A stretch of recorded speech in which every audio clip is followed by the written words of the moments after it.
ازيكم يا بنات عاملين ايه؟ عايزه اقول لكم النهارده انا مبسوطه جدا عشان جبت بوكسات احلامي. البوكسات دي كنت محتاجه ان انا اجيبها من فتره كبيره عشان ارتب فيها الخامات بتاعتي والمعدات.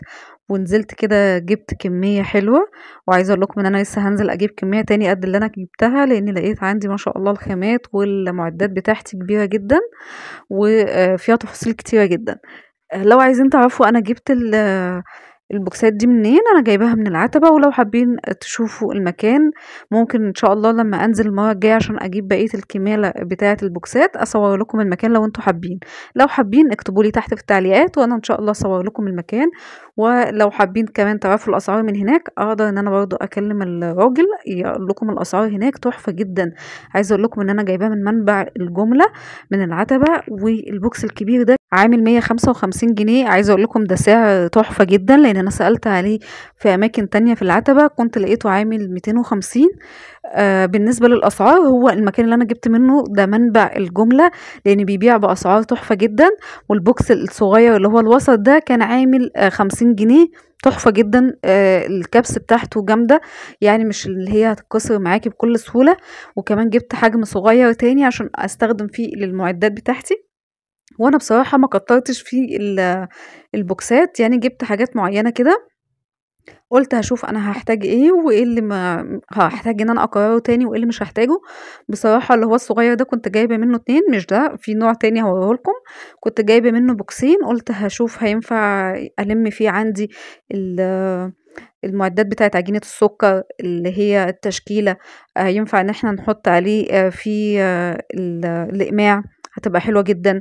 عايزة اقول لكم ان انا جبت اتنين، وان شاء الله لما انزل المرة الجاية هجيب 3 كمان عليهم، عشان انا بس محتاجة الم حاجتي كلها ومعداتي كلها تبقى في بلاستيك كده ابقى شايفاها، لان الترابيزة زي ما انتم شايفينها ما شاء الله الترابيزة عندي كبيرة جدا وعريضة واخدة المكان كله. فانا حابة يبقى حاجتي كلها من تحت في قلب بوكسات شفافة زي كده. وطلعت كمان عندي الكريم شانتيه زي ما انتم شايفينه هنا، انا بستخدم على طول ماركة المتحدة. ما لقيتش ريتشي بجيب المضرب، وانا على طول بقول لكم ان المضرب زي ريتشي، الاتنين تحفة جدا. السعر بتاعهم المضرب اقل من ريتشي 50 جنيه في الشكارة، يعني الفرق مش كبير خالص ولا حاجة. لكن الطعم لا، هي وما فرقتش معايا، فعشان كده لما بلاقي ده او ده فبجيب على طول، ما بوقفش نفسي على حاجة. المضرب او ريتشي تحفة جدا وعلى ضمانتي. عايزة اقول لكم كمان ان المضرب لما بتضربيه كتير جدا بتكتر معاكي الكمية، فحلوة جدا. بصوا هنا انا جبت البوكس الكبير، المفروض ان انا احط فيه عندي الكريم شانتيه. طبعا المعايا غسلت البوكسات. وكمان انا هنا حبيت ان انا احط فيها الكريم شانتيه زي ما انتم شايفين. ما حبيتش الفكرة ان انا احط الكيس كده بتاع الكريم شانتيه في قلب البوكس، حسيت ان هو مش هيبقى منظم ومش هيعمل لي حاجة. فانتوا برضو قولوا لي رأيكم، احنا نحط احسن، كنت المفروض حطيته احسن بالكيس ولا من غير الكيس زي ما انا عملت كده؟ انا بصراحة قلت عشان يبقى الاستخدام بتاعي يبقى على طول. هو بصراحة انا مش انا اللي بستخدم، هما اللي بيجهزوا لي الحاجة، انا بتعامل على طول. المهم انا حطيت كده لكل، يعني فضيته، حطيت عندي المعيار بتاعي اللي هما بيعايروا بيه. قلت يبقى كده سهل وسريع. والعجل اللي في البوكسات دي تحفة تحفة تحفة بجد. انا وانا بشتريهم اصلا كنت بقول له عايزة البوكسات من غير عجل، والحمد لله ان انا ما لقيتش، لان انا كنت هندم فعلا. تحفة جدا. زي ما وريتكم في البداية ان العجل فيه حاجات زيادة، انا طبعا شلتها عندي بالقطر بتاع عجينة السكر وخلاص ظبطت العجل بتاعه. وبعد كده لما حطيت بقى فيه وزن زي كده ما شاء الله البوكس بيتحرك معايا، بيروح وبيجي بمنتهى السهولة. وزي ما شفتوا كده نوعية الدقيق اللي انا بشتغل بيها جولدن باك، طبعا على طول بقول لكم عليها.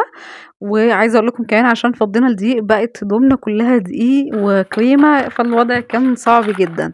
هنا بقى جبت المنظمات اللي هي الصغيره، هبتدي ان انا احط فيها القطعات كده بالشكل ده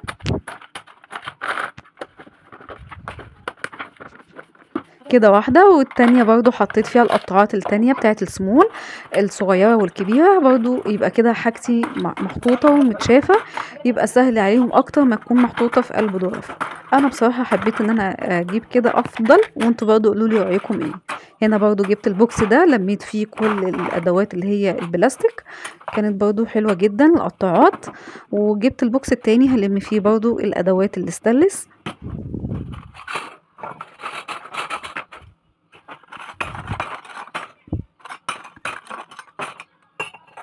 طبعا هنا دي حاجات الصابليه على قطعات الستانلس، على المعمول، على بصمة الكحك، على ميني طاوة الصابليه.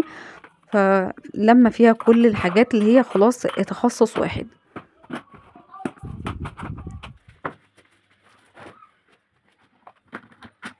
ده بوكس تاني برضه هحط فيه ادوات عجينة السكر. لكن هنا لقيتها كبيرة جدا. انا هنا المولدات اللي انا وريتها لكم في البداية دي كانت بتاعة الصابليه، لو حابين تشوفوها هبقى اوريها لكم، هي ما شاء الله كمية كبيرة.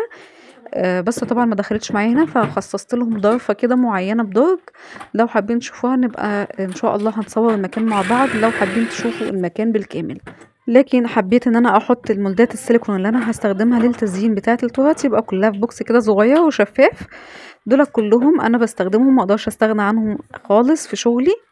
صراحة البوكسات نظمت لي حاجات كتيرة جدا في شغلي. كان في بوكسات بغطيان الوان، بس انا كنت حابة اجيب كلها شفافة عشان ما تعملش عندي يعني جزء كده من اللخبطة او الكركبة شوية، لان المكان عندي هيكون فيه بوكسات كتيرة وتفاصيل كتير.